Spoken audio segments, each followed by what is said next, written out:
All right, I'm going to go ahead and get us started just a few seconds early while people are still jumping on. My name is Hillary, Mission, West Virginia. Welcome, welcome.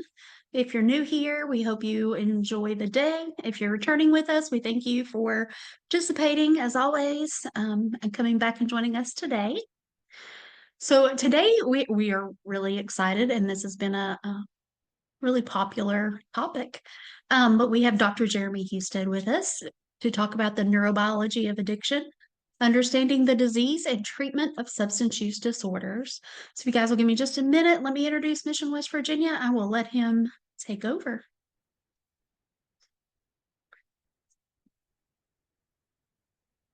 So who is Mission West Virginia? Mission West Virginia is leading a statewide effort to promote positive futures for all kids in West Virginia. We work alongside families as they navigate West Virginia's foster care system and provide evidence based life skills education to help teens envision and create positive futures. As a result of our work putting kids first in collaboration with social services, school districts, private foster care agencies, and other nonprofits, the future looks brighter for West Virginia. So we do this with a couple of different ways, but two of our main programs are Frameworks, which provides support for those interested in foster care or kinship care to understand the system, find a placement agency, and prepare to make a meaningful difference in the life of a child. If you're interested in being a foster parent, you can call our office at 866-CALL-MWV or 304-512-0555. You can also request an information packet on our website at missionwv.org/request-information, and someone will be happy to help guide you through this process. The other program is Think, Teaching Health Instead of Nagging Kids, and that is the program that is sponsoring today's webinar. Think empowers teens to make positive life choices through education, life skills, and coaching. Our program is evidence-based and helps the students we work with navigate the social emotional pressures all teens face as they develop. This includes building healthy relationships and healthy choices around drugs and alcohol and pregnancy prevention. We deliver our program in partnership with schools in 20 counties. We are vetted by district leaders, teachers, and other school leaders who are trained to work with kids. The program's evidence-based curriculum has been shown to have a positive effect on preventing teen pregnancies, sexually transmitted infections, or sexual risk behaviors. Our educators are continually trained on the most up-to-date information on trauma, sexual health, and high-risk behaviors. Our management team does on-site observations of our educators regularly to ensure fidelity is being followed. We also administer pre and post surveys, receive teacher feedback, hold team focus groups, and site satisfaction surveys. In addition to our classroom lessons, we also do workshops and training, such as these webinars. We can also talk to either parents, other adults, do trainings, or talk to youth about sensitive or difficult topics, how to talk to youth about sensitive or difficult topics, a hidden in plain sight program, trauma, sexual assault prevention and consent, teen dating violence, and there are a whole host of other topics we can cover. We do have social work CEUs provided for today's webinar. Our provider number is 490129. You will receive a certificate coming within the next week for your CEUs. It'll come from a website called Simple Search. So please check your spam folders if you don't receive it.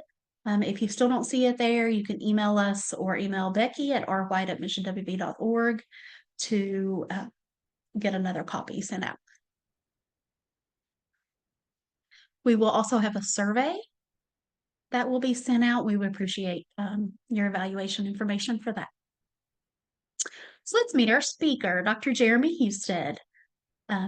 Dr. Jeremy Houston, MD, serves as an assistant professor and the medical director of the Addiction Intensive Outpatient Program at WVU Medicine's Department of Behavioral Medicine and Psychiatry in Morgantown, West Virginia. Dr. Houston is triple board certified in general psychiatry, addiction medicine,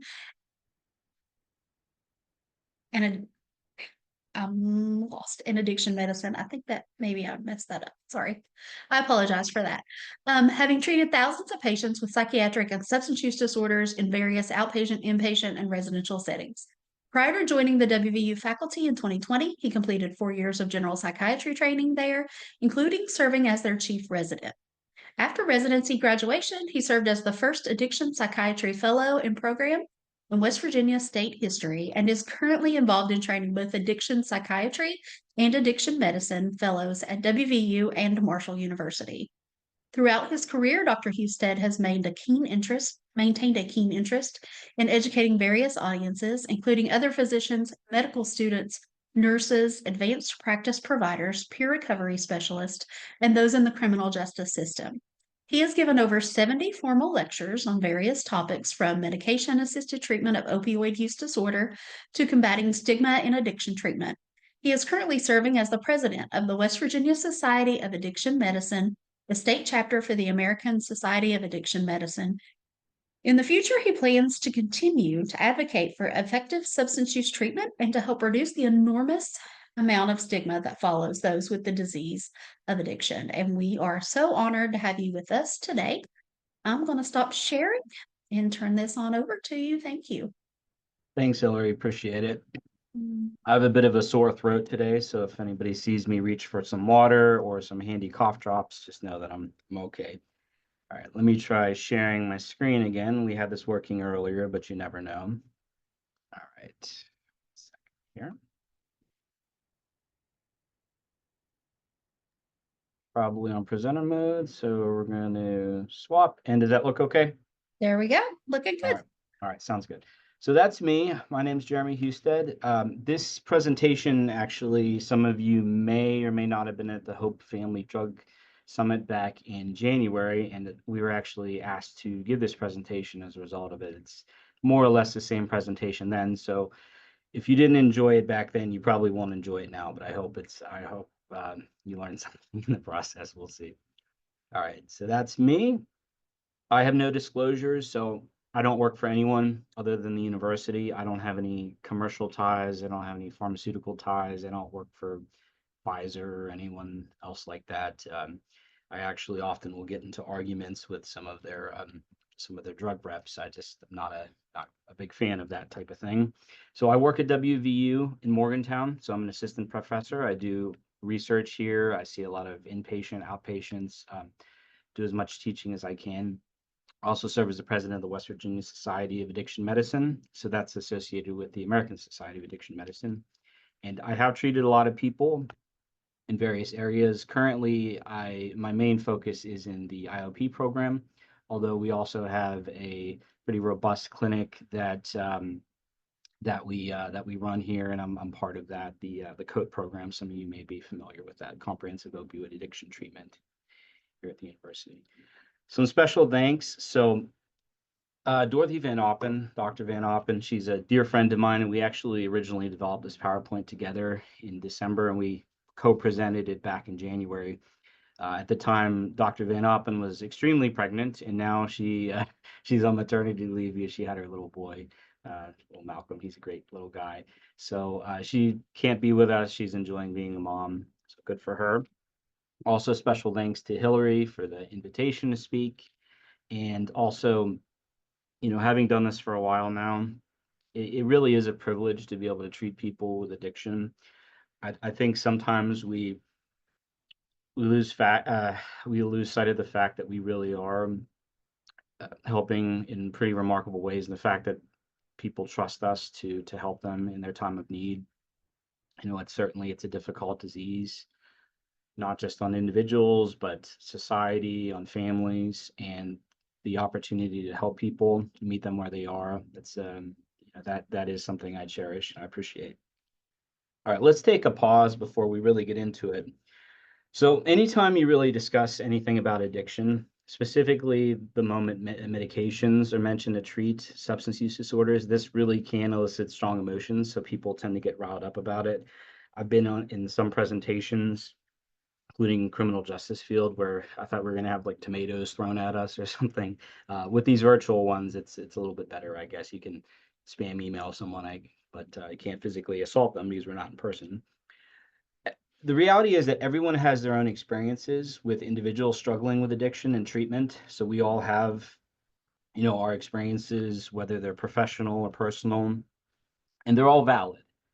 So all these experiences we have, all of our knowledge, everything that we experience is valid. No one really has a complete understanding or picture or the magic cure for addiction. I wish somebody did. They feel free to share it with me if you've discovered it. But we all have these experiences. They're all valid. They're differing. And I just always encourage people to try to keep an open mind. I think in general, society's become very polarized where it's I'm right, you're wrong. And the ability to learn and kind of question our beliefs in general gets frowned upon. I would say it's good to keep an open mind because that's really where we learn things. I often get frustrated with, say, medical students or residents who kind of believe they know everything, and they're not teachable in spirit. And so I try to be teachable myself and question the things that I know. So let this be an opportunity for us all to kind of question our beliefs. So please keep an open mind today, and I hope you learned something from the topic. So the blind man and an elephant. This is an interesting proverb that I stumbled upon a few years back, and I like to bring it up in circumstances like this. So you can tell this is some heavy duty research here when I got this from Wikipedia originally, but we'll go over the proverb briefly. So a group of blind men heard that a strange animal called an elephant had been brought to the town, but none of them were aware of its shape and form. Out of curiosity, they said we must inspect and know it by touch, of which we are capable. They can't see. So they sought it out, and when they found it, they groped about it. The first person whose hand landed on the trunk said, "This being is like a thick snake." For another one whose hand reached its ear, it seemed like a kind of fan. As for another person, whose hand was upon its leg, said the elephant is a pillar, like a tree trunk. The blind man who placed his hand upon its side said the elephant is a wall. Another who felt its tail described it as a rope. The last felt its tusk, stating the elephant is that which is hard, smooth, and like a spear. So all these individuals, none of them could see the elephant in full. All of them, all they could do is touch the elephant. And all these descriptions are completely valid, what they're saying. So none of them are wrong, but at the same time, none of them have the complete picture of what an elephant is. I would say that us as individuals, again, whether we're providing treatment or in the we're peers or we're within the foster system taking care of people or people's children that have struggled, none of us have a full, complete picture of what addiction is. So addiction being the elephant. We understand our various parts of it, but nobody has a completely full picture. And at the end of the day, I try to bear that in mind in whatever audience I'm speaking to, that I do not have all the answers, but at the same time, no one here has all the answers either. So again, please keep an open mind, and I hope you enjoy the topic. So what are the objectives? We are, of course, going to discuss a bit of the neurobiology of the brain disease of addiction. Hopefully no one here has flashbacks to college or anything, any boring neurology courses. We're going to examine how approaching addiction as a treatable disease guides care. So this is really fundamental to all things treatment related. Why do we treat it as a disease? Because we do believe it is a brain disease. And lastly, we're going to look at some medications and other treatments used to address various substance use disorders. So some use disorders, we have great treatments available. Some we really don't have a lot of treatment. So starting off with the substance use epidemic, which is often brought up. But over the last 25 odd years, you've had more than 1 million Americans die specifically of overdose. That's a lot of people, unfortunately. Prior to the COVID pandemic, we had around 70,000 that died. Of course, it was mainly driven by opioids. Largely synthetic opioids were the culprits. In 2020, the first year of the pandemic, you saw a huge increase. It was actually a 30% increase. So over 20,000 more people died in a single year, first year of COVID. In 2021, there was a further nearly 15% increase. And again, very much heavily attributed to fentanyl analogs, so synthetic opioids. In 2022, so usually the data lags behind a year or two, there was actually only a very small increase, and thankfully we've had a slight decrease in the last year, which is good. For those that don't know, West Virginia, of course, has led the country in overdose deaths per capita. So we have the most people that pass away, unfortunately. This is a slide that demonstrates exactly what people are using and overdosing on. So historically, we would talk about this blue line here, which is heroin. So heroin was heroin and psychostimulants like cocaine.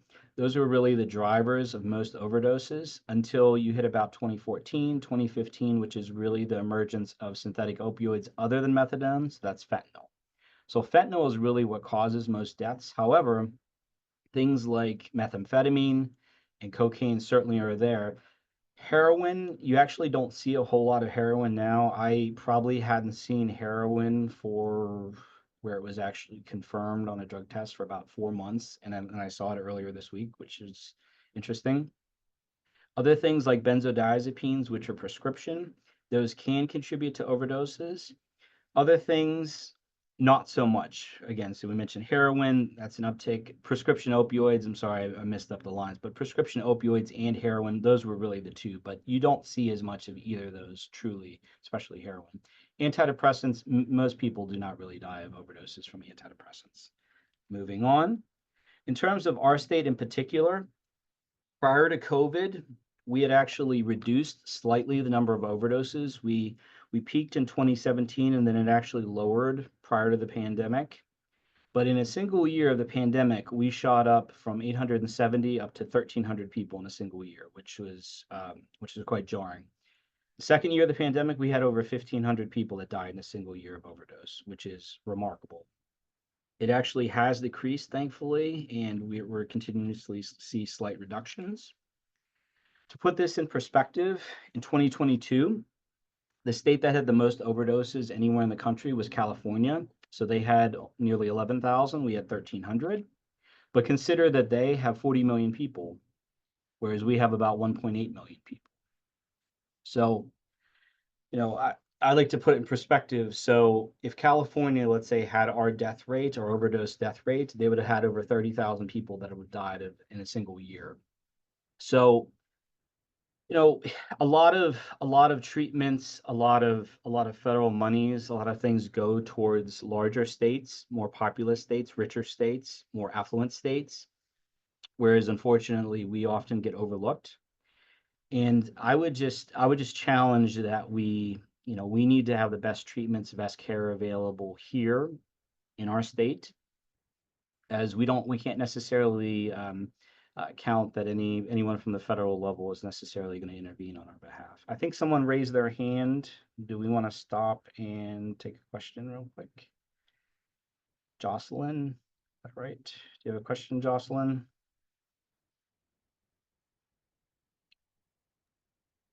You could place it in the chat or in the Q&A section if you do have a question. All right. So we tend to focus on overdoses, which rightfully so. Someone is alive and then they have an overdose and they're gone. But consider too that other than overdose, there's many things that cause significant morbidity and mortality. So morbidity is more pain and suffering. Mortality is death, of course. So hepatitis C, we have very high rates of new cases of hepatitis C. Endocarditis, which is people in the hospital with infections in their heart. We have an entire unit at our hospital here in Morgantown at Ruby, about 20 odd beds that are strictly devoted to IV drug related infections like endocarditis. Osteomyelitis is an infection of the bones. I've seen people that ended up paralyzed because they had infections in their spines. Also, let's not discredit the case of criminality, how the effect that can have on people dying, related to the drugs are illegal. Smuggling drugs is illegal. It's dangerous. People die. So we focus on overdoses, but know that there's plenty of pain and suffering that occurs outside of the overdoses alone. All right, next slide. So jumping into addiction really as a neurological disease. So this is the definition of addiction from ASAM. I mentioned them earlier. This is American Society of Addiction Medicine.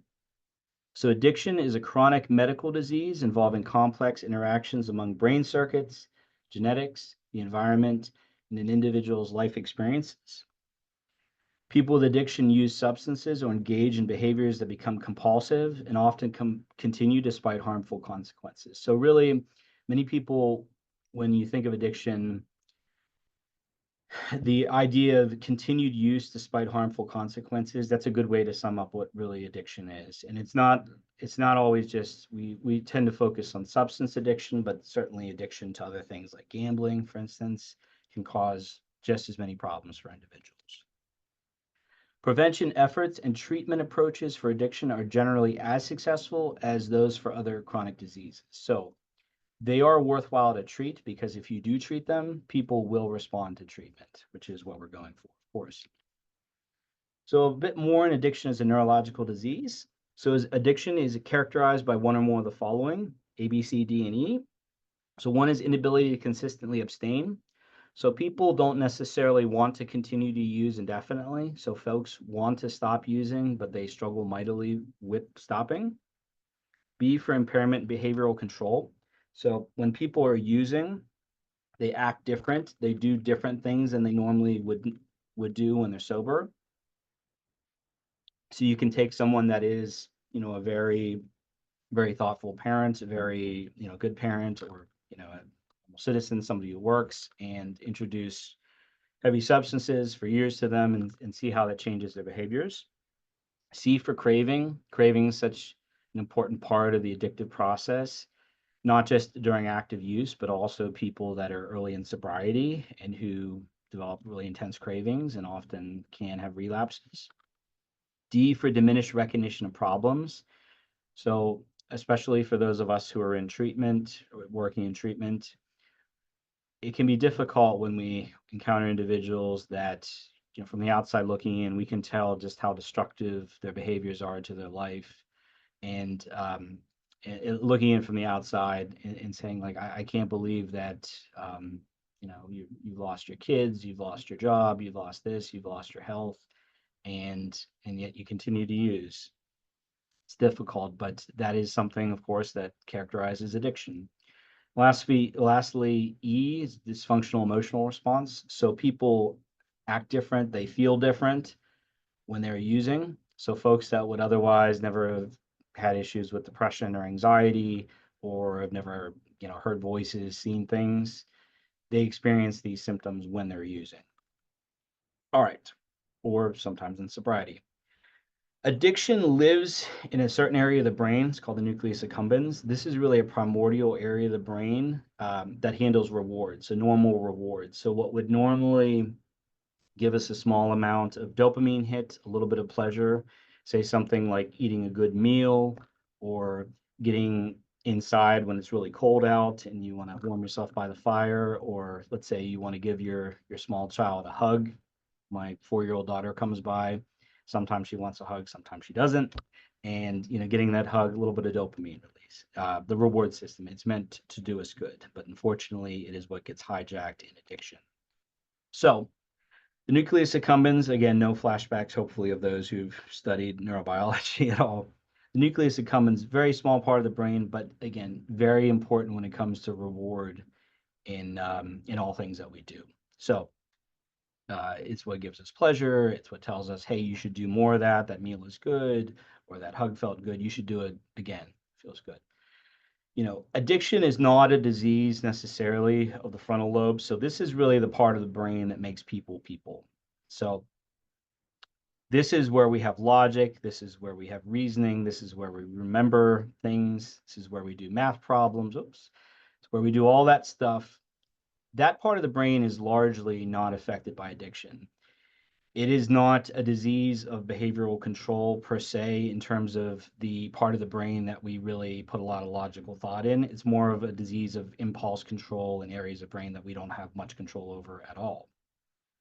Other parts that get affected, things like the hippocampus, which is short-term memory, areas of the brain that have more to do with, say, if someone has Parkinson's disease. So those are things that are nearby. So that's the substantia nigra right here.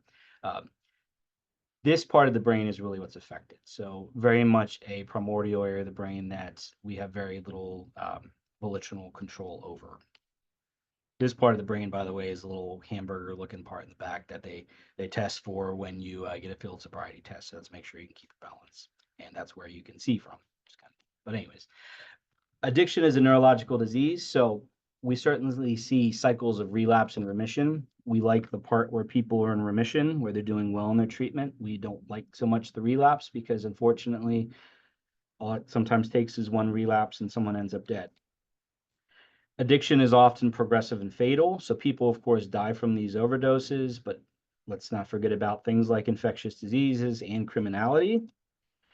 The idea of containing versus curing the disease. So arguably, it's really impossible at this time to cure, quote unquote, cure the disease, just like we can't necessarily cure high blood pressure or cure diabetes, quote unquote. However, they are extremely treatable. So what I learned early in medicine is most things we do in medicine, we are trying to control and have people live with, but not die from their disease. So there are a few things that we can fully cure. So I think historically we would think of addiction more as, say, a self-limited illness, like having the flu. You get the flu, you get better, it goes away, and you never deal with it again. That's how we conceptualized it in the past. Now we look at addiction more as a chronic, manageable neurologic disease, something that persists. When we talk about goals of treatment with addiction, the number one goal that I try to keep in mind is we want to keep people alive. So I've heard quotes where the only you always have hope until someone's dead. So number one is what are things that we can do with treatments that leading to less overdoses, that are leading to less infectious diseases. So what are things we can do to firstly keep people alive? And secondly, if we are keeping people alive, we want to try to increase their quality of life. So we're not trying to keep them alive, but in a state of purgatory where they're still suffering. We are trying to make their lives better. So we are trying to give them back some of what addiction has taken from them.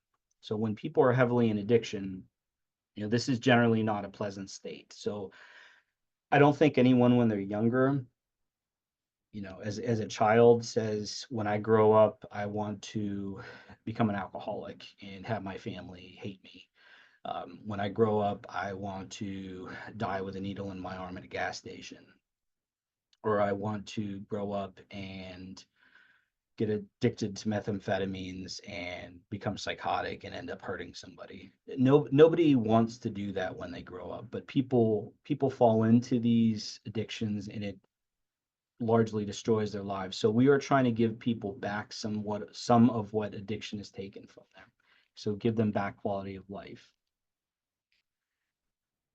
Now, the quote, drug addiction constitutes a chronic central nervous system disorder characterized by recurrent episodes of relapse in which individuals resume drug-seeking behavior, even in the face of adverse consequences and diminishing rewards. So many people, when they've been using for a long time, they are not necessarily getting high anymore or really having any kind of reward or pleasure out of it. It's almost more about maintaining and not being sick all the time, which is a bit scary.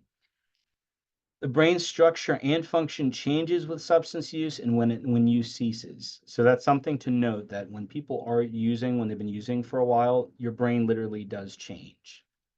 And thankfully, on the flip side, when people have long-term sobriety, your brain starts to resemble what it was prior to the onset of use, which is good.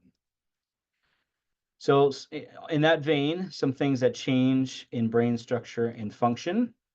So this is an example of a healthy heart. So this is a functional fMRI. So this is what a healthy heart looks like compared to a diseased heart, where you have less metabolism, so basically less activity in the heart of somebody that has had, like, say, heart attacks. Similarly, in the brain of somebody who's been using substances, you actually see lower activity in areas as well. So somebody who has a healthy brain, it's kind of nice, it's active. When you actually have been using for a while, that activity diminishes. One of the scary things that I think about with addiction I mentioned the pleasure centers in the brain, so like the nucleus accumbens. The idea that, say, prior to addiction, you give your kid a hug, or you go to your kid's soccer game or something, you get a little jolt of dopamine, says, hey, that's good, I feel good. When you've been using for a while, you no longer get that jolt. So you no longer have that release. So things that once gave you pleasure, small pleasures in life, like spending time with your kids, oftentimes those are very much diminished in the absence of drugs. So that's a bit scary, the idea that your brain is getting rewired, and things that perhaps at one time brought you great pleasure or joy no longer do so. So very scary. This is another MRI in terms of a functional MRI on the brain's response to cocaine cues. So this is another area that's focused in addiction, which is anterior cingulate area. So this gets activated in someone who uses cocaine. So the idea that, let's say you have a bunch of individuals in a room, and some of us have a history of cocaine use, and some of us, have no history of use, and some of us are scared to death of cocaine. Just simply putting cocaine in front of someone can have very different responses in their brain, like an automatic response. So you put some cocaine in front of someone, and it might light up like a Christmas tree. And other people, they might say, "Whoa, I need to stay away from that." So almost an automatic response, almost like having a dog and you putting meat in front of a hungry dog. Those sort of brains. One of the good things I mentioned is with prolonged abstinence, you will see some recovery of parts of the brain that are affected with use disorders. So this is an example of a brain of a healthy person.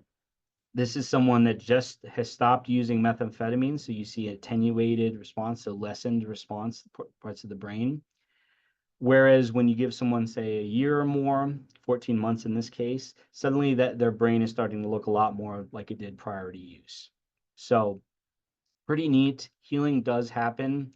I know historically we used to think of the brain being an organ that if it took damage, say you had a stroke, recovery was not possible. So whatever you lost was gone forever. The reality is the brain can repair itself, but it takes time, often a lot of time. In terms of factors that really lead to addiction, so it would be nice to say that there's one gene that controls all things addiction, and certainly genetics do play a role in it. Or it'd be nice to say that there is one environmental exposure that is guaranteed to cause addiction or cause this, but the reality is it's multifactorial.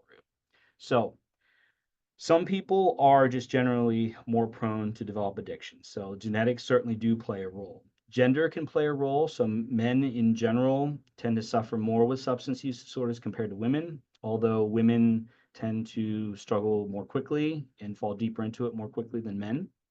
Certainly, if you also have underlying things like, say, bipolar illness or schizophrenia, that might make you more inclined to struggle, or also ADHD.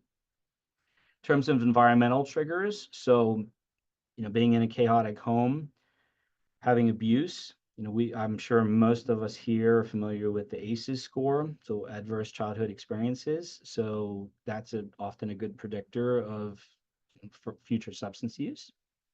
Also, parents' use and attitudes. So if you're surrounded by parents that use all the time, that may kind of guide your beliefs towards addiction. Certainly peer influences for those of you that are parents. I'm certainly a parent, and the idea that peers can influence our children more than we can, it's a bit scary. So choose carefully who your friends are. Community attitudes, can certainly play a role. So if you're in a community where, say, alcohol is non-existent, probably less inclined to develop an alcohol problem. Poor school achievement, that certainly can be a trigger. So kids that are struggling, we often try to intervene early on if we see a child is struggling. And let's say there is an untreated ADHD that can be treated, we treat them, they start doing better in school. That actually reduces the risk of struggling with substances. So interesting, nature versus nurture. The reality is it's both. So our genetics play a role, our environment plays a role, the availability of drugs themselves and the drugs just as molecules certainly play a role. Our brain's response plays a role, and in the end result being addiction or not addiction in some cases. Second cough drop, so we'll see how it goes. So not everyone who takes a drug once gets addicted to it. Why? So one thing is that actually drugs are intrinsically, some are more intrinsically addictive than others. So there's certain drugs that, you don't see too many folks getting addicted to ibuprofen. Your brain may get adapted to it, where if you discontinue it, you're going to get a headache, but you're not necessarily seeking it out. Interestingly, nicotine is actually the most addictive substance known to man, even more addictive than things like methamphetamines and opioids. So keep that in mind. Some individuals may be more genetically vulnerable. So, for example, my father, when he was younger, certainly struggled with drugs. He's been sober for about 40 years now, which is great. My mother, on the other hand, if you were to give her a tiny pain pill, she gets incredibly nauseous and sick, so she's never going to have a struggle with that. Or if you give her, a quarter of a beer, she's going to feel like she's intoxicated, and she doesn't like that. So some people are just naturally, genetically less predisposed or more predisposed to developing it. Are some people just in general more impulsive by nature? Again, the potential of having more or less a dysfunctional reward system. So many of us are either more reward focused or more avoidant of scrutiny or pain. So we're trying to avoid bad things happening versus seeking novel rewards. So that's kind of fundamentally how you're wired can play a role. Also, we mentioned environmental factors certainly play a role in addiction. In terms of becoming dependent on a substance, when people have tried a substance at least once, I mentioned tobacco, i.e. nicotine, very high percentage. Note that this is actually 2011 prior to fentanyl. So fentanyl's been around for many years, but was not really part of the drug supply until the early 2010s. So heroin, less so, cocaine, less so, alcohol, less so, stimulants, so things like amphetamines, less so. Oftentimes we don't think of them, but I'm sure many of you work with younger people. Inhalants are a big problem. So people that are snorting glue, inhaling glue, or aerosolized cans, things like that, huffing gas. That is something that we have to keep an eye on, especially in younger people. A little bit more of the probability of transition from use to dependence. So actually using nicotine, you have upwards of a 67% chance of having lifetime dependency, which is very high. Alcohol, but at 22% at some point that your use would turn into dependency. So interesting stuff. And lest we not forget cannabis, you can get addicted to it and struggle with it. Not everybody does, though. So when we talk about addiction, we're really saying substance use disorder. That's the terminology that's generally accepted and used now. So substance use alone does not necessarily equate to having a substance use disorder. So many of us, of course, probably drink alcohol from time to time. The act of drinking alone does not necessarily mean you have a use disorder. In the same vein, let's say somebody does cocaine twice a year and has never become physically dependent on it, but is also not engaged in any risky behaviors outside of the use itself. They don't really crave it. In that vein, it technically may not meet criteria for a substance use disorder. So what we generally see is a progression from more recreational use, so occasional use, developing into more at risk or risky use, and then going to full blown dependency, which is generally what people think of when they think of use disorder or addiction. When we say something is a disorder, it has to cause some kind of significant stress or impairment in some area of functioning. So it can't just sort of be there in isolation that you drink occasionally or use marijuana occasionally. It has to cause some issue in your life, whether it's at home or work or family. So when someone is actively using, this is kind of key.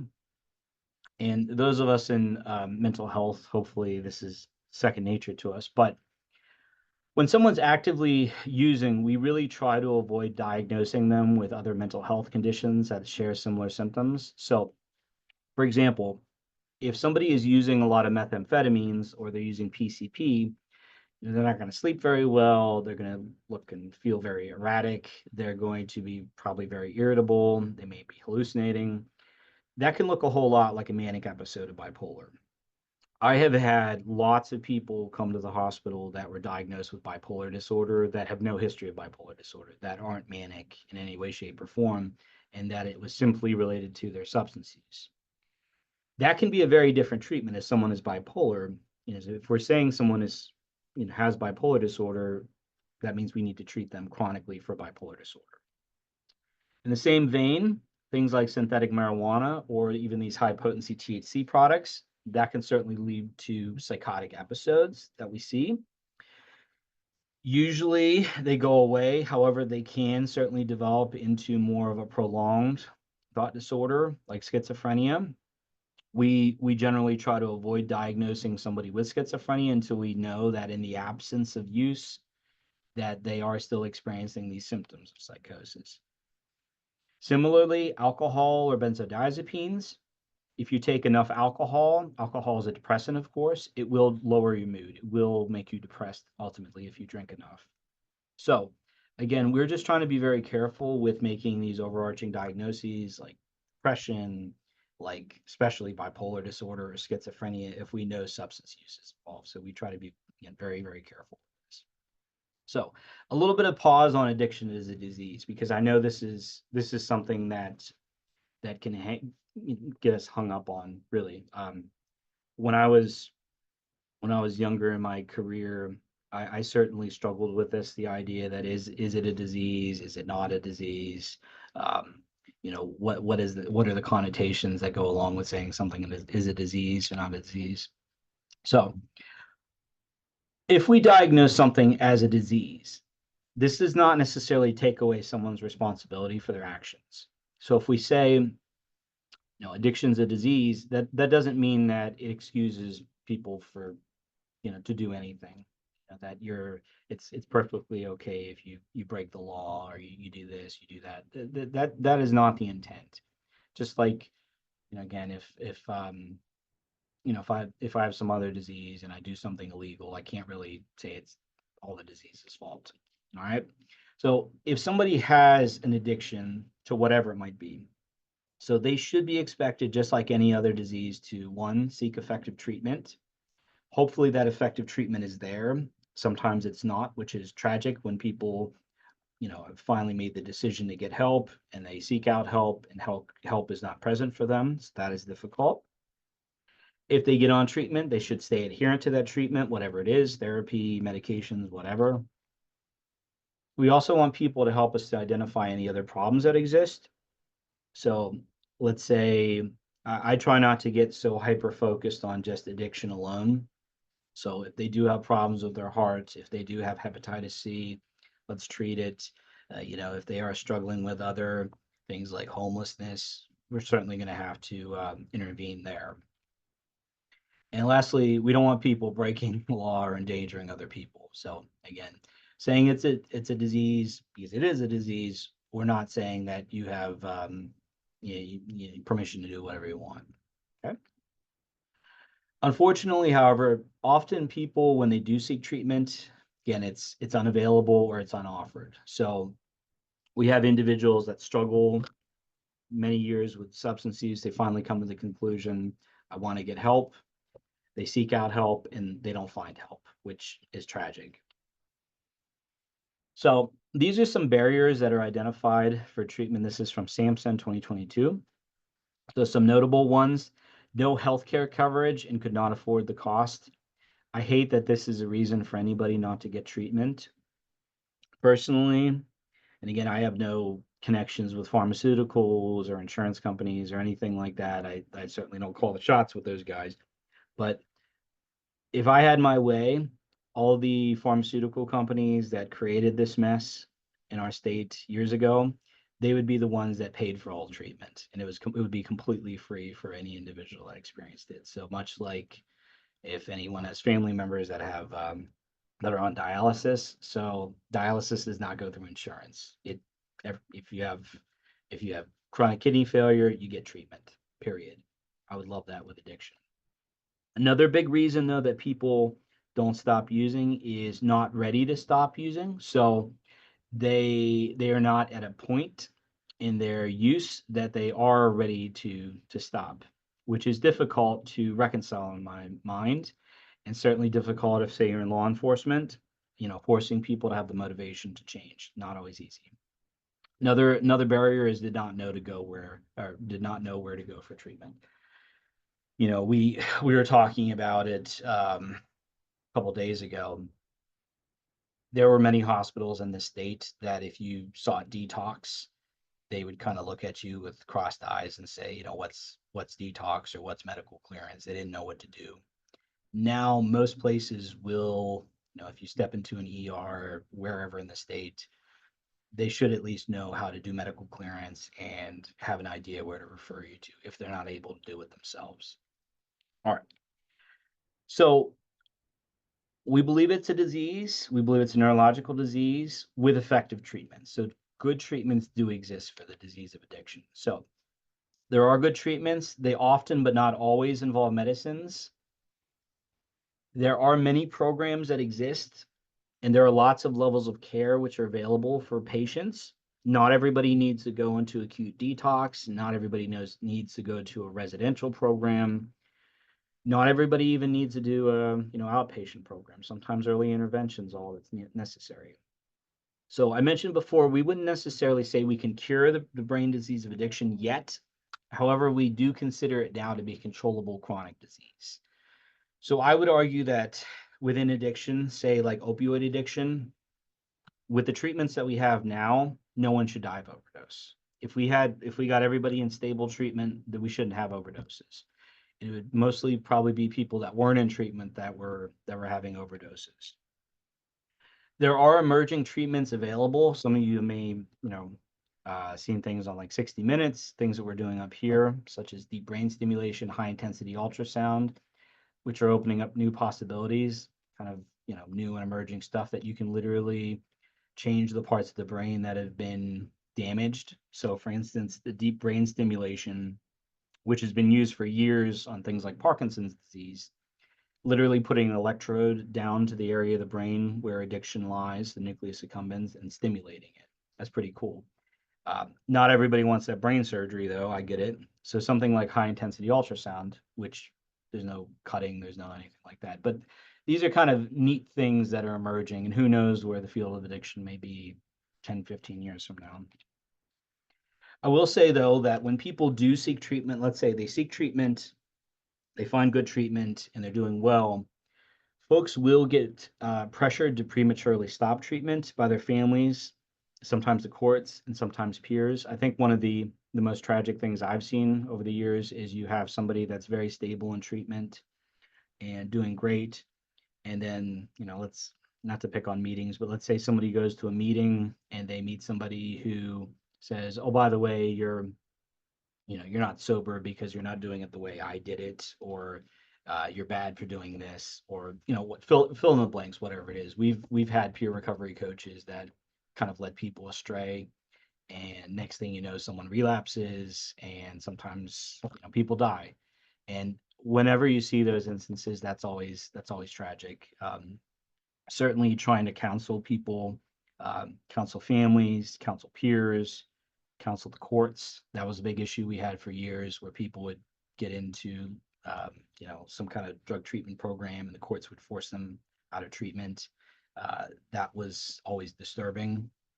I've certainly had experiences not all that long ago, talking 6 or 7 years ago, where it was pretty bad. But anyways, that's something we have to factor in, is can we get them in treatment? Once they're engaged in treatment, are they willing to stay in treatment for a while? So moving on to a little bit of a different topic, so kind of see us out the rest of the way. So this is the evidence-based treatments of various substance use disorders. So what are things that actually exist that we use clinically that can help people? All right. So in general, what we try to do, number one, is, let's say we've never met somebody before and they come into the ER and they're asking for treatment. So number one is we want to triage that person. So we want to find the right level of care. It's not always necessary for someone to go inpatient. It's not always necessary for someone to go to rehab. So, we typically use the ASAM levels of care to that dictate, what is really required at this particular time. And this is something that gets continuously evaluated. So we might put somebody into detox and then transition them into residential and then transition them more to outpatient. All right. If we do put somebody in the hospital or into a detox, of course, we want to prevent them from having any serious withdrawal symptoms. So especially things like alcohol or benzodiazepines, or say a woman who's pregnant and coming off of opioids, those can cause some serious problems. Another thing we have to factor into is many people do have some serious medical complications too. So it's not unheard of to encounter people that, again, have endocarditis from IV drug use or some other infection, or perhaps they've had a stroke related to their meth use or a heart attack from using cocaine, things like that. So we're trying to stabilize them medically. Number three is we want to work on relapse prevention measures and starting appropriate medications if available. So we want to look into things that are going to lessen the chances of them relapsing. The idea being, of course, that your next relapse could be your last. And lastly, if we, let's say, have got somebody into rehab, we've done all that, we definitely want to connect them to appropriate long-term follow-up, outpatient follow-up. So we are, again, not treating this as a self-limited short illness, a la the flu or pneumonia. We're looking at this as more of a chronic disease, like cancer. And throughout, we, of course, want to use therapy. We want to use peer recovery services. One of the neat things from doing this for a while now is I've had people that 5 or 6, 7 years ago, they were my patients and they were in a really bad place and they had just survived an overdose or, had endocarditis, spent 2 months in the hospital. And now they're working with us as peer recovery specialists. So they're actually helping us get other people better. So recovery is possible. Seeing people who are in recovery that have done it, it can be very good to help people aspire to that. So we love working with our peer recovery support services. We work a lot with therapists. I know a lot of you on call are therapists, but we try to really integrate medical management along with therapy and peer support. So in terms of the substances themselves, lest we forget about tobacco, very commonly used substance. Lots of people smoke, and of course, West Virginia, we are actually the number one. We smoke more than anywhere else in the country, but the rates of smoking have gone down, thankfully, over the last 50 odd years since we've been tracking it. Cigarette smoking actually remains the leading cause of preventable death in the United States. So as much as we talk about 100,000 people dying of overdose, we're looking at upwards of around 500,000 people that die yearly of tobacco-related illness. So that's a lot of individuals dying. Nicotine, of course, is really the bad guy in terms of the addiction. I mentioned it before, but nicotine is more addictive than any other substance known to man. However, it's really the other chemicals involved in the idea of the fact you're smoking. Smoking anything is horrible for you. That really is what causes most of the direct health problems. And I mentioned West Virginia, we lead the nation in adults who smoke, so not ideal. All right. So from a medical perspective, what do we do to treat tobacco? So the mainstay is we use nicotine replacement. This can certainly be helpful. So you may see your clients, your patients on nicotine replacement therapy. So things like patches. If you or your client is trying to stop smoking, you don't wear them to sleep. So that's a great way to have some vivid dreams/nightmares. So take your patch off before bed. We use things like gums and lozenges. How about e-cigarette or vaping? So it's kind of interesting in other countries, including the UK. So they actually will use e-cigarettes as a means to quit smoking real cigarettes or full regular cigarettes. In the US, there's very little controls of what actually is contained in e-cigarettes. So if you go to a smoke shop, they can more or less put in there whatever they want chemically. So I've certainly had issues where patients of mine thought they were buying nicotine and then something else, suddenly appeared in their drug screen. I believed them. So be very careful about e-cigarettes, at least in this country. Behavioral therapies and counseling certainly have their place. So counseling is a big deal, helping encourage people using, say, motivational interviewing to quit smoking. There are tobacco quit lines in every state, including ours. There's a couple medicines that we actually use, FDA-approved medicines. So one is bupropion, which you may have heard of. That's Wellbutrin or Zyban is the other name for it. So this is actually an antidepressant. So we use it to treat people with low mood, but it can be used for addiction purposes. You may also occasionally see it for like methamphetamine slash cocaine. But this stimulates the area of the brain, the addiction center of the brain, which is kind of cool. So it goes directly to that area, stimulates it. So people on this medicine smoke less. The other one, many of you've probably heard of, is varenicline or Chantix. This actually works on the nicotine receptors in the brain. So you can imagine how that would be useful.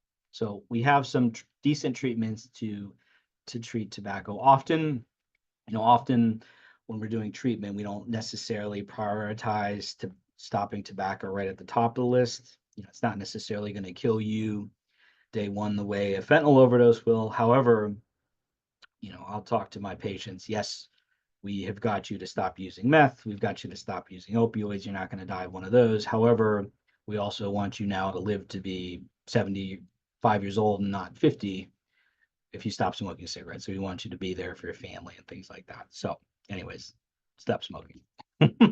Alcohol. So alcohol, very commonly used. It's actually the most commonly used. I had to put this legal substance in the US other than caffeine. So caffeine is kind of a iffy. There is not a caffeine use disorder yet. However, at some point there probably will be one. I probably would count as caffeine use disorder. But alcohol is most commonly used legal substance in the US.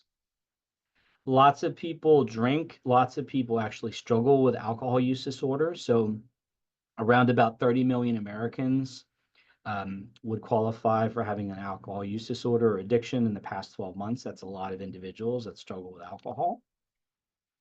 Of course, with alcohol, if you drink too much, it can kill you, but also people coming off of alcohol can be very dangerous. So I mentioned that is one of the things we try to be very careful about when we're detoxing. So many deaths per year. So on average, up till 2010, it was about 88,000 deaths. With COVID, we saw an increase similar to opioid-related overdoses, and just overdoses in general, many alcohol-related overdoses too, or direct fatalities, I should say, from drinking. So people generally die young from alcohol use. And there's also around almost 10 and a half or over 10,500 people that die every year related to alcohol-related DUIs. So that is why we have such strict drunk driving laws now in the States. So many people die young. It affects the individuals, but also, wrecking your car into a family floor while driving drunk, that's a concern. How do we treat alcohol? When we are talking about somebody who's used heavily for years, we will often have to put people in the hospital, and we'll use specialty medicines like benzodiazepines or barbiturates or anti-seizure medicines to really control their withdrawals. So it can be a medical emergency coming off of alcohol. Sometimes this is of note for those of you who, monitor people who've just been released from the hospital. So if, say, I have an individual that on day one, they're in the hospital and they're getting medicine, if they get released on, say, day 5, they may still be testing positive for certain medicines that we gave them in the hospital on day 15 or 20. So something like phenobarbital, which is used to detox someone, or diazepam, i.e. Valium, that can actually show up for weeks on a drug screen. So we've had times that people got incarcerated because of something that we gave them to treat their withdrawals in the hospital like 3 weeks before. So it's always good to check and not to make any hasty judgments on these things. We will often give people vitamins to prevent complications. So there are times where you can be so vitamin deficient that you develop basically wet brain, and you can no longer remember anything as a result of drinking alcohol. Some medicines that we use. So many of you are probably familiar with naltrexone. So there's an oral form or the extended release shot, which is Vivitrol. So the idea with this is, and believe it or not, naltrexone was originally developed for alcohol, but we also use it for opioid treatment, which we'll talk about more in a bit. So the idea with this is it limits the euphoria from drinking and the amount of drinking. So people, if they drink, they tend to drink less because it doesn't make them feel as good. So it doesn't really reinforce the rewarding parts of the brain from drinking. Another medicine we use is a camprosage or Camprol. You may have heard of that. This helps with cravings. Another one some of you are probably familiar with are disulfiram or Antabuse. That's the one that you take it every day. If you drink on it, it can make you incredibly ill, basically give you the worst hangover of your life. If someone is going to take this medicine, we generally have family observe them, kind of hold them accountable to taking it. It's a good motivator. It's a kind of a promise in a pill that I'm not going to drink if I take it. There's some other non-FDA approved medicines you may see used from time to time by us in addiction world.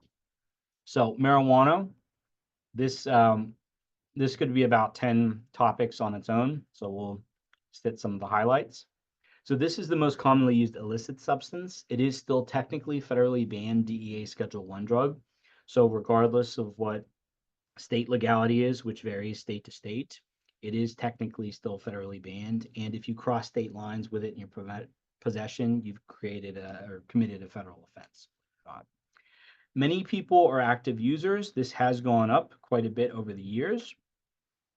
So in 2021, you had about 52 million people in the country reported cannabis use in the past 12 months. Now, that does not necessarily equate to a use disorder. So again, use alone versus a use disorder is a little different. So in terms of how many people actually have a use disorder or an addiction, that's around 16 million people in the US. So that's still a significant number of individuals that struggle with cannabis. And this one's always a bit scary to me. So in 2022, an estimated 8.3% of eighth graders, 19% of 10th graders, and 30% of 12th graders reported using cannabis or hashish in the past 12 months. So for those that work with kids, many kids, of course, experiment with cannabis products. All right, a little bit in terms of the effects of marijuana. You know, short term, some things that are good-ish, some that are pretty bad. So being paranoid, not so good. Lowering your pain, yeah, that's okay. Increasing your appetite, that's not so bad if, say, you have cancer or something. Memory problems, coordination problems, not so good. So with marijuana, it's certainly not all bad, but it's certainly not all good either. Acute cannabis intoxication does impair your ability to drive. So this is an issue. Certain states that have, fully legalized it, you see more issues with DUI related fatalities related to cannabis. That's something that's a bit scary. So cannabis is the illicit drug most frequently found in the blood of drivers involved in motor vehicle crashes, including fatal ones. There you go. Long-term effects, putting my psychiatry cap on, we generally worry a lot about the chronic mental health issues. So it does have effects on people, especially people with psychotic illness like schizophrenia. So there are concerns about that. It does affect baseline anxiety. So people use it to help their anxiety, but over time it more or less worsens your anxiety. There is certainly associations with things like COPD, cough, respiratory issues. And the other thing that we care about a lot is the brain development in children and young adults. So it certainly does have an effect on everybody from in utero, so your mother's smoking while you're using, up until basically you're 30 years old and your brain stops maturing. Although I'd speak for many of us that I think we're still maturing even in our late 30s or 40s. So in terms of treatment, how do we treat marijuana? This, we don't necessarily have any great medicines for marijuana. Typically we don't put people necessarily in the hospital for marijuana detox, but if someone gets psychotic, which we do see more and more, that would require somebody to be, put in an acute psychiatric hospital. So when someone does stop, if they've been using heavily for, say, months, you will see it remain in the system for potentially weeks on end, or a couple months. So it's not uncommon for someone to stop using, and it takes 2, maybe 3 months to fully leach out of their system. So it's just something to keep in mind. There is some withdrawal from cannabis. It's not necessarily dangerous the way alcohol is, but it can be very trying and feel not very great on people. So irritability, anger, aggression, nervousness, anxiety, sleep problems, not eating well, restlessness, depressed mood. You will get some physical symptoms from coming off of it if you've been using heavily. Again, none of these are necessarily life-threatening, but people don't feel good. So we don't have any medicines approved to treat it. We generally will treat the symptoms with anything we have available. So if, say, someone gets psychotic, we may need to put them on a short course of antipsychotics. Sometimes that resolves. Sometimes people go on to develop more of a full-blown thought disorder like schizophrenia and then have to take medicines indefinitely. You will sometimes see N-acetylcysteine. NAC is the short for it. That can be actually used for cravings in younger people. So you may see some younger folks on NAC to help with marijuana cravings. All right, methamphetamine. This is one that we unfortunately deal with quite a bit. I'm sure you all do as well. So this is a very powerful psychostimulant. It's similar to cocaine, but it has much longer acting effects and is more psychoactive. So people look worse, they feel worse than when they're using cocaine in general. People will smoke it, they'll inhale it, they'll inject it. It's often combined with other drugs. So whether it's opioids or something else.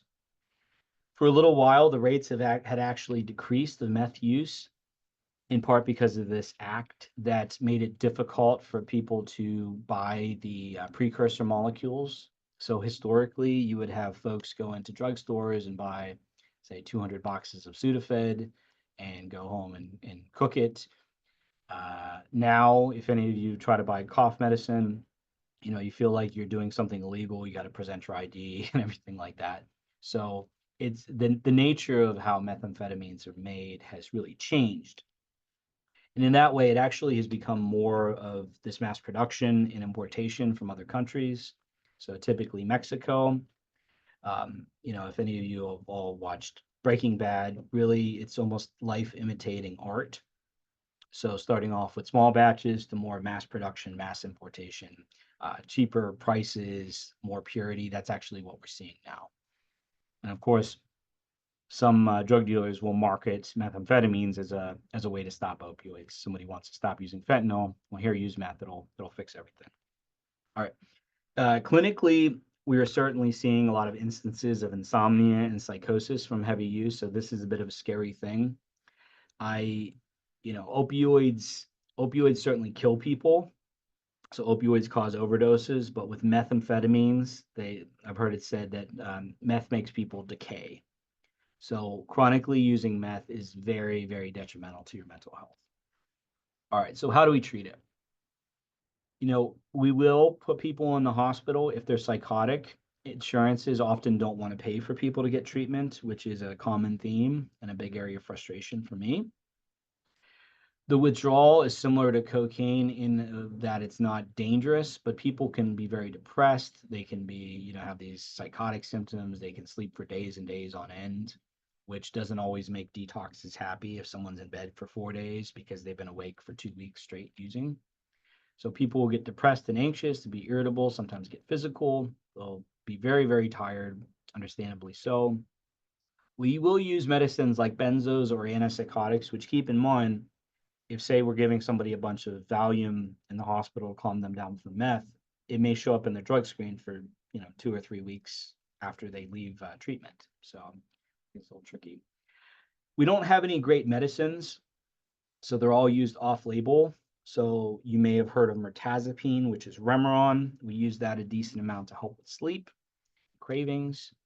Another medicine called topiramate. That's an anti-seizure medicine that you'll see us use for stimulant cravings. Actually, the idea of combining naltrexone, which is an opioid blocker, along with Wellbutrin, which I mentioned for smoking, this can help a bit. It doesn't really lower the rates that much. But actually, for meth, the most effective thing that works for methamphetamines is actually contingency management.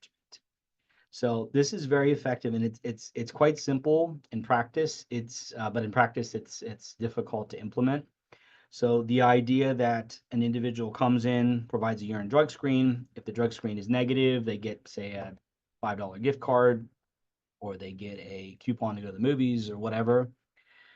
that has more effect than medicine, which is pretty neat. The problem is that oftentimes legislators or providers in general don't like to give people rewards for doing the right thing. But it is effective, and I know we're trying to implement it more at the at this state level to just simply give rewards for for being appropriate in drug screens. So there you go. Tuck away contingency management. We hope to see more of that, especially in combating methamphetamine use. All right, the big one, the elephant in the room, so to speak, is the opioids/opiates. We've talked about before, but they all, in general, share the same mechanism of action. So they bind to these natural opioid receptors we have in our brain, so that are meant to do us good, help us if we do something pleasurable, or say we're running or whatever. Opioids from the outside go in, bind to these natural ones, affect our brain, activate these reward systems, change our brain chemistry. For many years, opioids were more used for just acute pain or for people that were dying of, say, cancer. It was really not until the 90s where you saw this proliferation of opioid pain pills for everything under the sun. So the idea that pain is bad, we need to eradicate pain from society. The way we do that is we give people pills. So that was an unfortunate part of history that got many people hooked on opioids and caused many, many problems, many overdoses. There are natural opiates. There are some semi-synthetic opioids and full synthetic opioids that are produced. So many things on the market, both legal and illegal. They are often combined with other drugs intentionally or accidentally. So many overdoses that we see, people are actually not trying to use an opioid. So say they believe that they're using methamphetamines, and then somebody intentionally or carelessly put fentanyl in their meth supply. So again, the majority of the 100,000 plus overdoses a year are driven by opioids. A little bit in terms of comparing opioid use disorder to another disease. I mentioned this before, but we view opioid use disorder or any of the use disorders really as a chronic manageable disease. So let's compare it to just generic lung cancer. So when we're talking about opioids, if you've never taken an opioid before, if you've never had an exposure, if you've never had a car accident or never been given it or never experimented with it, you're not gonna suddenly have a problem with opioids. Same with lung cancer. Typically, with lung cancer, it starts with exposure to some carcinogen. Sometimes it's tobacco, sometimes it's other things, but to basically get the cancer process rolling. In terms of opioid use disorder, it takes months to years to develop dependency. So very rarely does someone use one time and suddenly they're hooked for life in their, full-blown dependency. It usually takes time to develop. Similarly, if one of us has a single cancerous cell in our body, we don't go from one cancerous cell to suddenly metastatic cancer everywhere in our body. It takes time for that to occur. If we don't treat opioid use disorder, people die. Again, whether it's overdose or endocarditis or things like hepatitis C, so it can and will kill people. Certainly, if we don't treat lung cancer, people will die. Sometimes even the treatment that we use can lead to people dying, unfortunately. Can we treat it with medicines? Yes, we can treat opioid use disorder with medicines. 100% we can treat it with medicines. Similarly, we treat lung cancer with medicines. I sometimes compare opioid use disorder. So you look at medicines as almost being the chemotherapy that lung cancer has. So detox is almost like going in and having surgery. Residential is like being monitored in the hospital for a little while, and then potentially being on medicines is like the long-term treatments that many people who have chronic cancer experience. About 50% of people that take medicines for opioid addiction, they actually do very well. So they're in recovery, they're stable. And actually, the general survival rates to most types of cancer are now around 50%. It depends on how early you catch it, but the earlier the intervention, the more likely people are to succeed. Other things that are similar, so there's a lot of stigma to the disease, to opioid use disorder, and in some ways, there's actually more stigma with the treatment of it over the disease itself, which is a bit mad to think about. So the idea that we stigmatize not only the people what they're suffering with, but also the treatment that is recommended to people. In the same vein, lung cancer, cancer in general, is not very much stigmatized anymore. However, historically, people that had cancer were often stigmatized and would avoid seeking care out of worry. So if you rewind the clock, say 60, 70 years, somebody had cancer, they'd often not tell anybody about it. They would kind of die young from it. At the time, oncology was very much kind of a newer specialty, and people were scared to seek help. My hope now is that opioid use disorder and addiction treatment in general follows what we've done with oncology, that people are more willing to seek care, and when they seek care, they find really good care that is available. So a little bit in terms of treatment options of opioid use disorder. So one option that's been proposed is if someone overdoses, we shouldn't do anything. So we should more or less let them die. So you've had your Narcan twice, third time, we're not doing anything. We're telling EMS workers, you stand back, you let them expire, and then you pick up the pieces. So that's obviously not an ethical thing. Hopefully no one here, especially if someone's in treatment, a treatment provider, no one would ever recommend this as a course of action, but some have. Another option historically we would do is send them to detox only. So someone's using opioids, we say, okay, go to detox and then go home. This doesn't really work. So it very rarely works. In fact, it's not really considered medical treatment anymore. It's more or less malpractice to send them to detox and not do anything. Another thing that is not necessarily a bad thing, but it's not super effective, is to do detox and just send someone to rehab for a little while and send them home. So rarely this works. I've heard it said at times that doing this, you're actually endangering folks more because they lose their tolerance to opioids.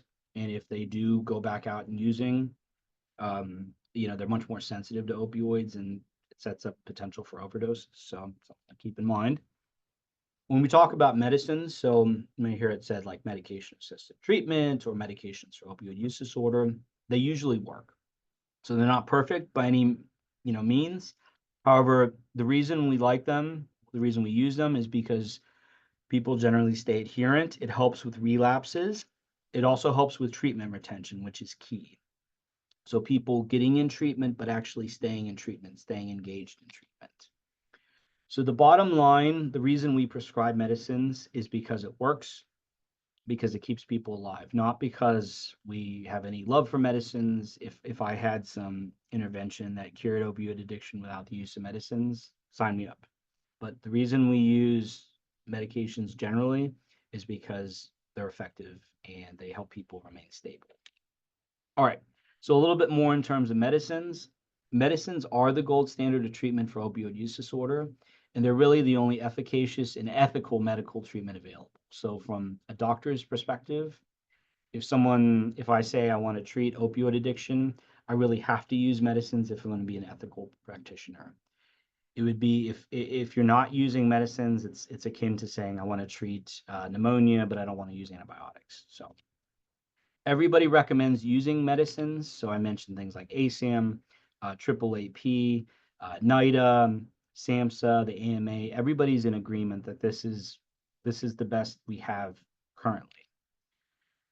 This is important for the populations that you all may see. So if someone's pregnant, they're always recommended to stay on medication. So we never recommend someone who's pregnant to detox off of medicine. So what is recommended by everybody, the pediatricians, the OB docs, us in addiction, is we get them on medicine, we keep them on medicine, we don't detox pregnant people. So there's 3 medicines that are approved. They're all considered first-line treatments at this point. Number 1 is methadone. I'll talk about each of these a little bit. Number 2 is naltrexone. And lastly, we have buprenorphine in its various forms. And again, our goals of treatment, if we're going back, is one, is we don't want people dying. So we want to decrease morbidity and mortality. So we want less pain and suffering. But number 2 is we want to increase people's quality of life. So we want to help people have a life worth living, where they're not suffering. So they're living their best life. All right. So a little bit in terms of the medicines. Again, 3 different medicines. methadone, which is kind of the oldest one, naltrexone, which was developed in the 80s, and buprenorphine, which has been used since the mid-90s in other countries and early 2000s here. They're a little bit different, each of them. Methadone is what we call a full opioid agonist. So this fully activates the opioid receptor, just like another opioid would, like oxycodone. So it fully opens the receptor, allows hormones to go in. So that's what it does. Naltrexone is an antagonist, meaning it blocks opioids. So it blocks the receptor. So it prevents things from getting in that you don't want it to.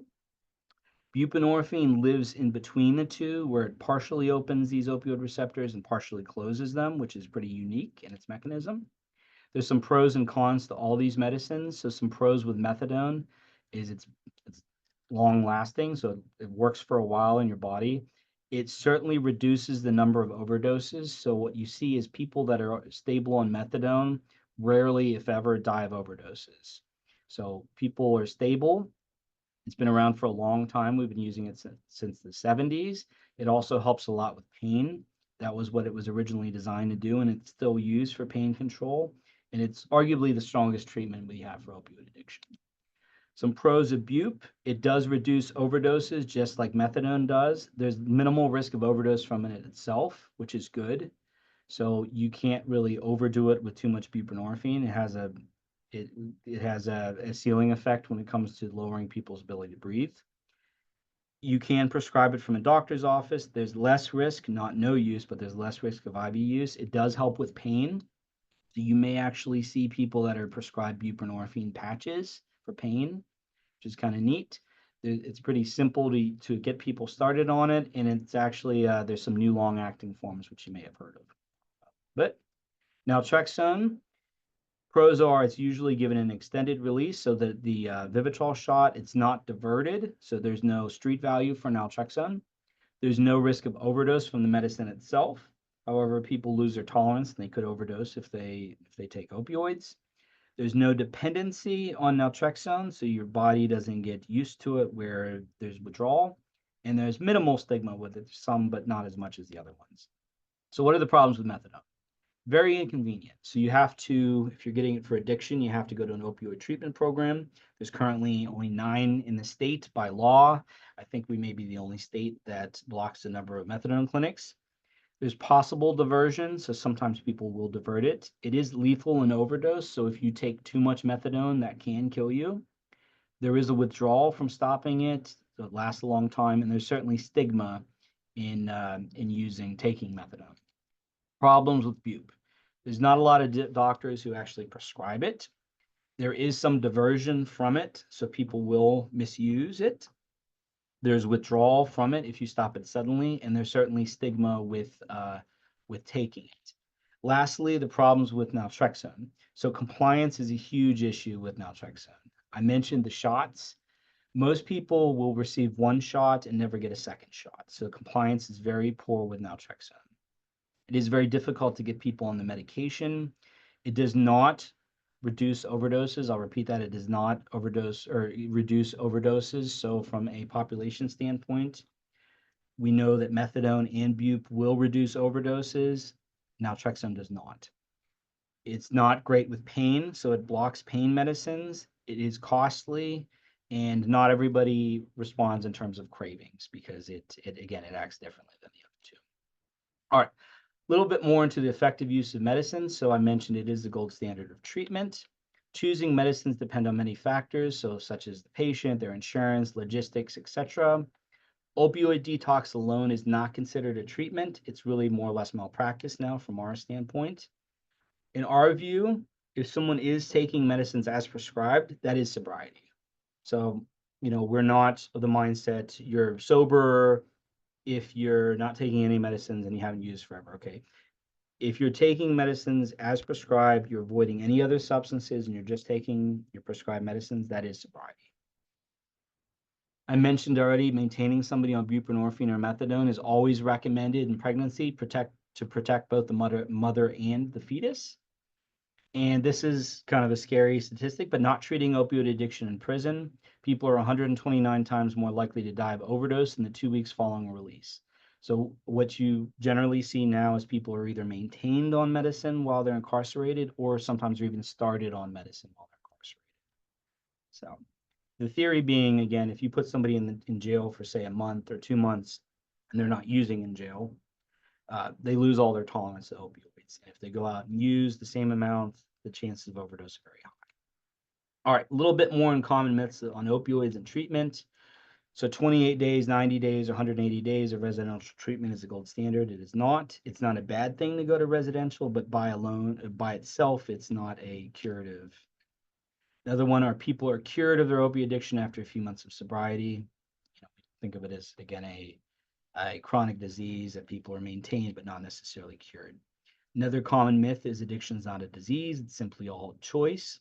There are choices involved, but it's a little bit more than just making bad choices. Another misconception is easy to contract an infectious disease or overdose if you're somebody that's exposed to drugs or drug paraphernalia. So say you're in a room with fentanyl, it's not quite that dangerous where it's just going to kill you for being in its presence. So in that vein, if you will overdose if you're exposed to fentanyl in any way. It's a little more complicated than that. Another misconception is fentanyl leaves the system as quickly as it enters it. There's studies that people remain positive for fentanyl for up to 3 weeks after they stop using it. So that's something to factor in when we are doing our drug screens. And another one is that there's no substance that can give false positives. Unfortunately, many can and will do false positives, which we'll talk about briefly. And another one is that no one ever gets better. Clearly, people do get in recovery and do well. All right. Last little topic before we end, drug screens versus confirmation. So this is important, again, if you're involved in, say, criminal justice. So we have these screens, so presumptive screens. We should not really make major decisions on them if we do not have confirmation to say that the screens are in fact positive or not. So there are a lot of issues with accuracy because of both false positives and false negatives, which can but should not necessarily affect our clinical decision making. So we should certainly do drug screens, but we should do confirmations if if someone's positive and they're saying I haven't used, we should always do confirmations on them. So screening is good, it's necessary, but in general, we try to avoid making huge decisions like, say, incarcerating someone or throwing them out of a program based on a screen alone. So we always do follow-up confirmations. So I mentioned that it's very easy for other medications to confuse drug screens. Urine drug screens are the gold standard. You probably have heard of things like certain counties do blood spot testing. These are much less robust in terms of how they're validated, and there's also concerns with collection. So clinically, we never use blood spot testing here, just so you know. Many over-the-counter drugs and prescription medications can cause false positives on drug screens. False positives are considered to be worse than false negatives in a way, because if you have a false positive that you make a huge decision on, that could certainly cause serious issues in someone's life.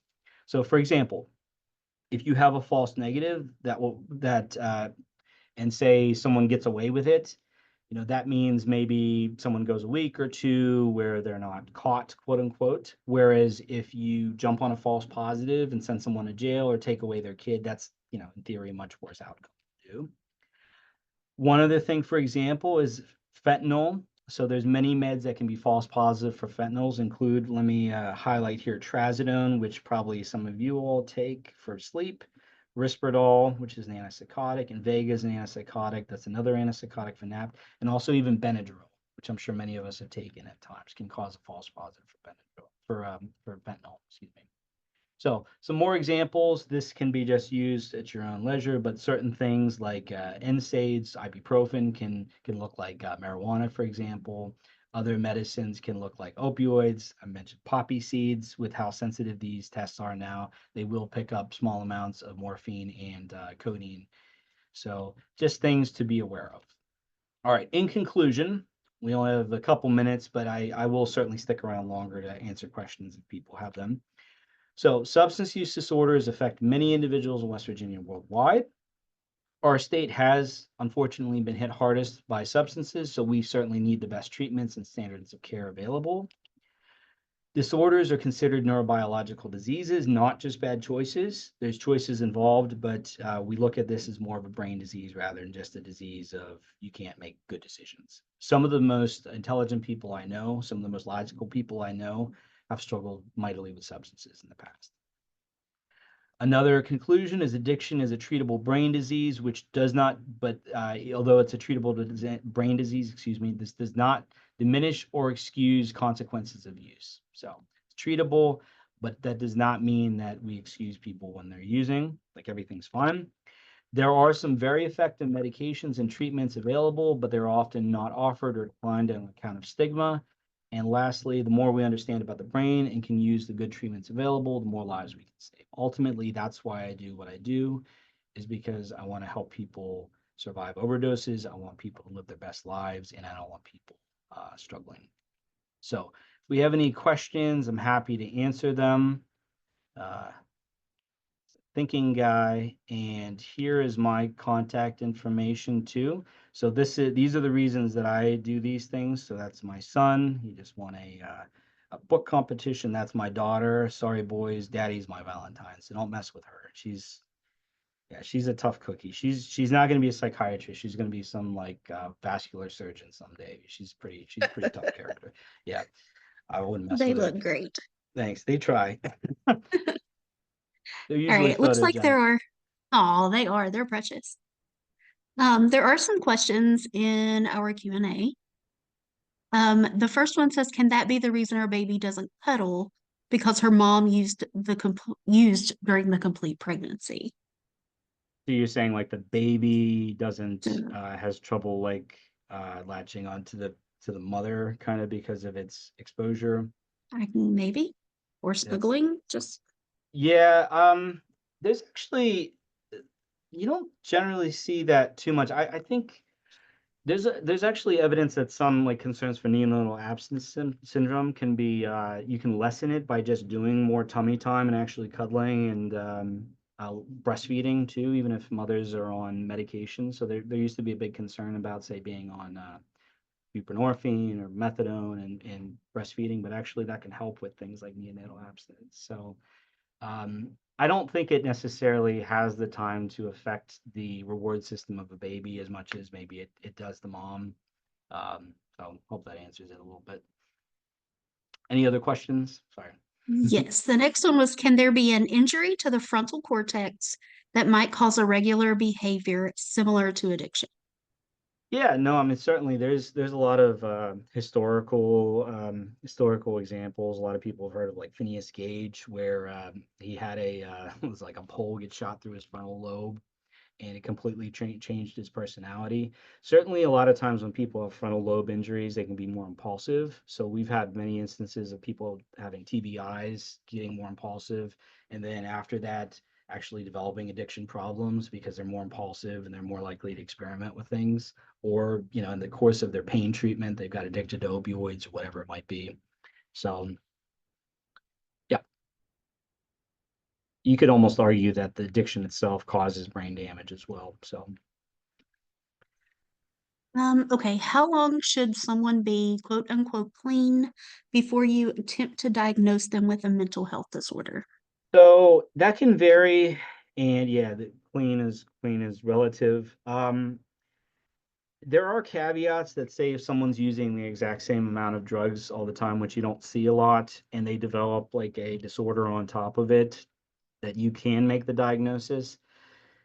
I would say, usually on the order of weeks to months that I see. So for example, I've had individuals that stopped using marijuana and it took them about 2 or 3 months for their psychotic symptoms to fully resolve, and we were able to discontinue medicine, and then never came back. And we said, okay, that was clearly cannabis induced. But then, people resume using, and suddenly the symptoms come back. So that's pretty definitive that it was substance related as opposed to primary disorder. But it can be tricky. It's a judgment call, which is an issue. I would just say never be too keen to jump on that too quickly. With that being said, if it's low-lying fruit, like somebody's pretty depressed, nobody's gonna fault you for giving someone an antidepressant. But I certainly would be more cautious about heavy hitting antipsychotics or mood stabilizers, like saying someone has schizophrenia or bipolar disorder. Okay, Yep. and this one says, seeing how addiction management relies on medication and treatment. What are your thoughts on West Virginia Senate Bill 204? 204 is the one that more or less was directed to methadone clinics. So I personally would say that would be potentially disastrous if we made it harder to get access to medicines. So the reality is if you look on a map of West Virginia, the places that have good access to appropriate medicines for opioid addiction generally do not have very high rates of overdose. So the areas that have very little access to treatment, those tend to be the areas that you see huge amounts of overdose. If you were to restrict access to methadone or buprenorphine, my assumption is instead of less overdoses that we've been seeing lately, you would see many more overdoses, unfortunately. So I personally, and I would say anybody who's cued in on addiction would oppose anything that would restrict access to medicines. Can it always be done better? Sure. I think one of the problems is we have more or less a monopoly in West Virginia where there's only 9 clinics, 9 opioid treatment programs, i.e. methadone programs in the whole state. So we probably need more and we need like competition where you can have better clinics, I guess you could say. Right now it's more or less a closed monopoly, which is not great. Other questions? All right, thank you for that. One last one says, have any of these medications been studied for use with adolescents diagnosed with opioid use disorder? So yes, so buprenorphine and methadone are technically approved for people being 16 and older. So methadone, you generally have to have trials of other things before they allow people to be on methadone. It's a bit tricky because I don't see many kids ever on methadone really. Buprenorphine occasionally, 16 and 17-year-olds. Naltrexone, interestingly enough, is meant for only 18 above and above. However, it's used off-label for younger people. So you may see like 12-year-olds, 14-year-olds on naltrexone. Um, Generally speaking, if you'd say maybe methadone is the strongest treatment and naltrexone's the mildest treatment, bup is somewhere in the middle. If I have a younger individual that's just starting use, I would probably try to aim for more naltrexone and give them something that they're not necessarily, see how you can get on top of their use. If they're still struggling, if they're having overdoses, God forbid, if they're getting really sick, then step up to maybe buprenorphine. If they're really not controlled, then go as far as methadone if you can. But yeah, it has been studied. It's not really approved in under 16, any of them, but naltrexone can be used in younger people. So Okay, there's a few more. I Should have the goal time. be should the goal be to eventually get off the medicine or stay on for life to prevent relapse? I think it depends on the person. We have some individuals here at the university that have been on medicine successfully for 15, 20 years. And, we'll have regular discussions like, hey, is this something, you want to remain on indefinitely? And some people decide they want to. And, it's not causing any side effects. They're doing okay, other than the inconvenience of taking a medicine every day or getting a shot once a month. Other than that, it's just part of their routine. Not everybody needs to be on medicines forever.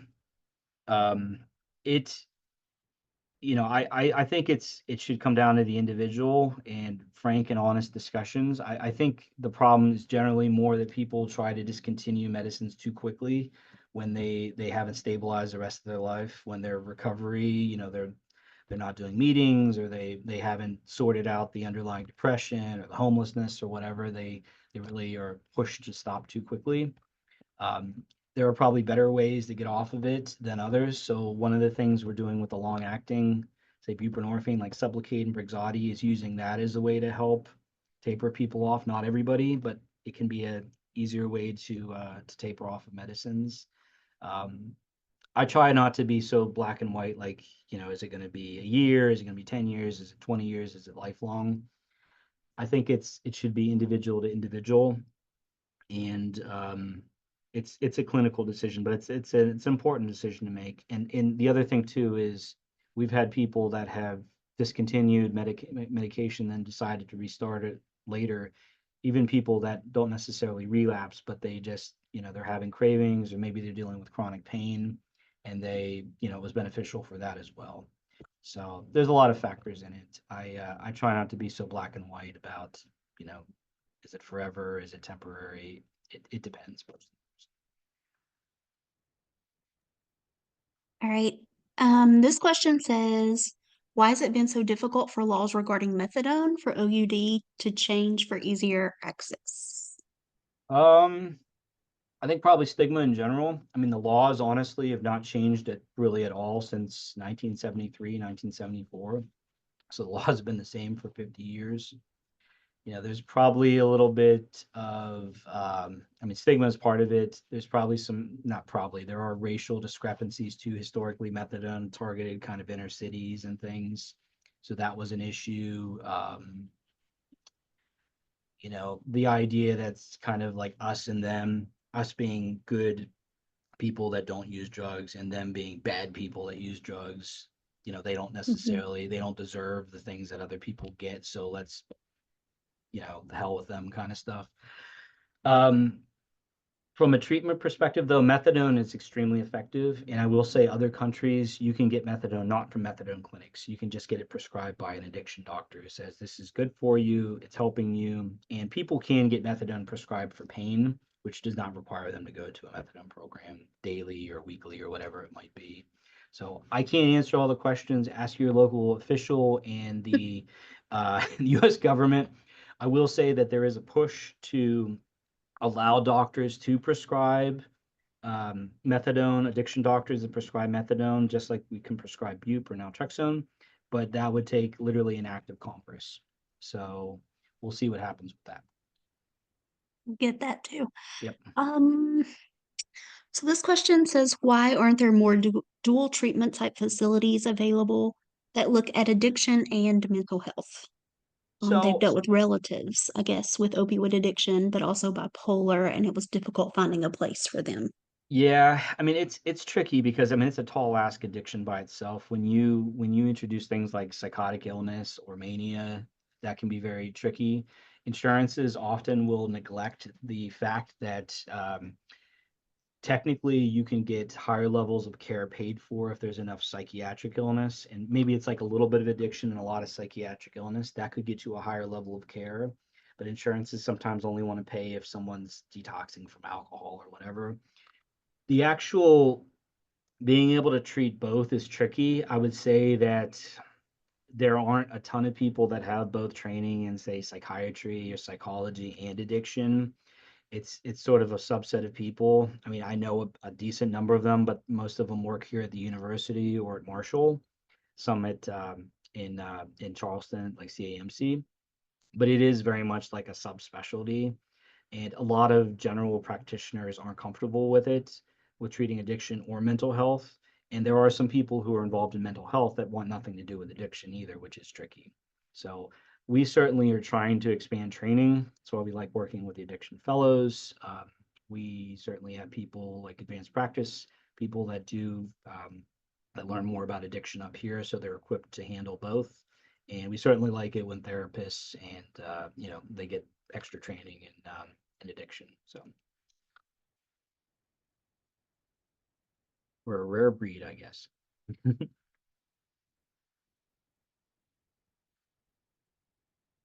I used to run the dual diagnosis unit up here, so I did that for 2.5 years. It's a tricky population, and I would have times where insurances were trying to get people kicked out within 3 days after a near fatal gunshot wound to the head. So dealing with the insurances can be a daunting task. So Well, that's, yeah. yeah. Why do you not detox when pregnant? Because, all right, so one thing is if you're detoxing mother, so you're putting mother through withdrawal, babies in the withdrawal as well. Mhm. So if you have somebody acutely go through withdrawal, that can actually trigger premature labor, among other things. The other thing too is, again, a forced detox. What you have to conceptualize is when you force detox somebody off of opioids, they no longer have a tolerance to opioids. So let's say mom is using a gram of IV fentanyl a day, which is a lot. You stop it, you detox them for 2 weeks, you send them out on their merry way, you say, go to meetings, enjoy your life.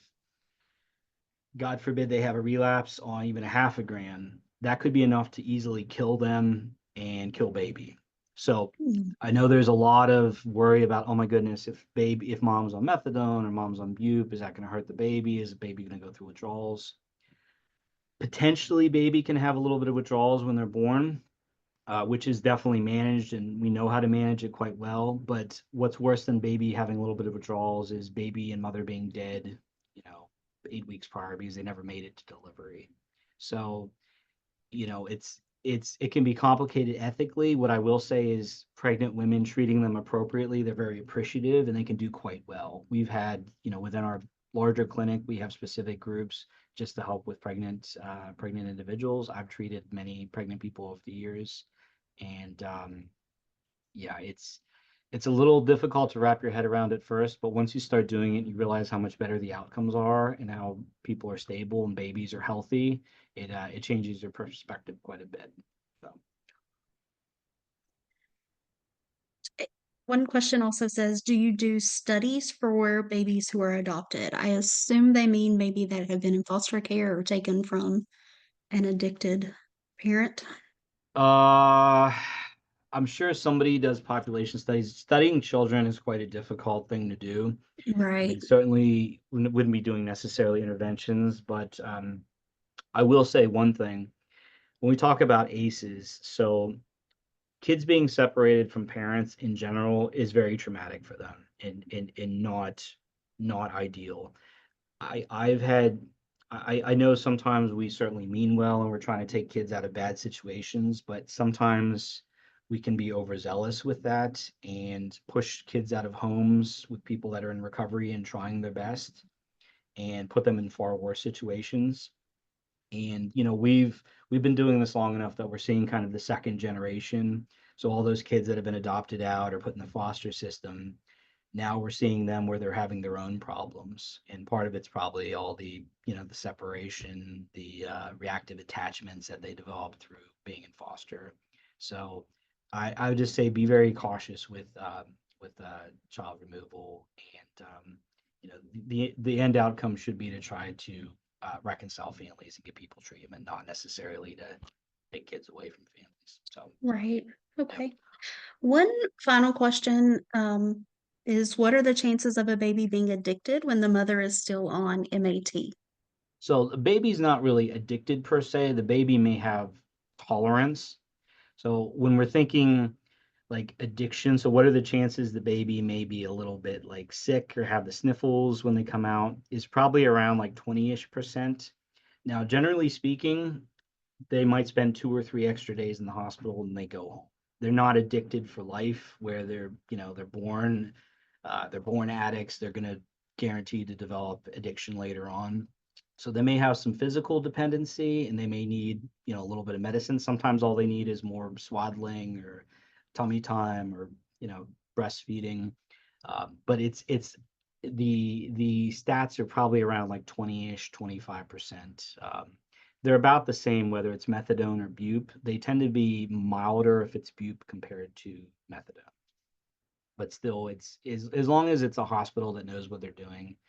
Generally speaking, we're not talking about kids that it's life threatening. It's uncomfortable for the kids. No one likes to see a poor baby who's crying, but they tend to do quite well once you get them out of the hospital. So Okay. I think that's all the questions that I see.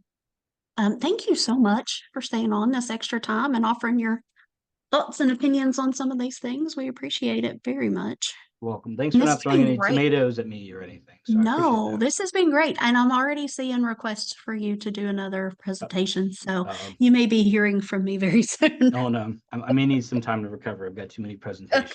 Thanks. Yeah, those little kids like to see me from time to time. So. Oh, yes, I'm positive. All All right. right. Well, Well, thank you very much, Dr. Eusted. We appreciate you. And thank you're you, welcome. everybody, for joining us. And look for our um, Facebook posts for next month's webinar, Thanks, which everybody. will Have not a be Dr. Eusted because he's on no, break. No, I might be gone somewhere, hopefully. Everybody have a blessed day, and thank you for listening, Thank and I hope you you. learned something. So Appreciate you. Thank you very much. you're welcome.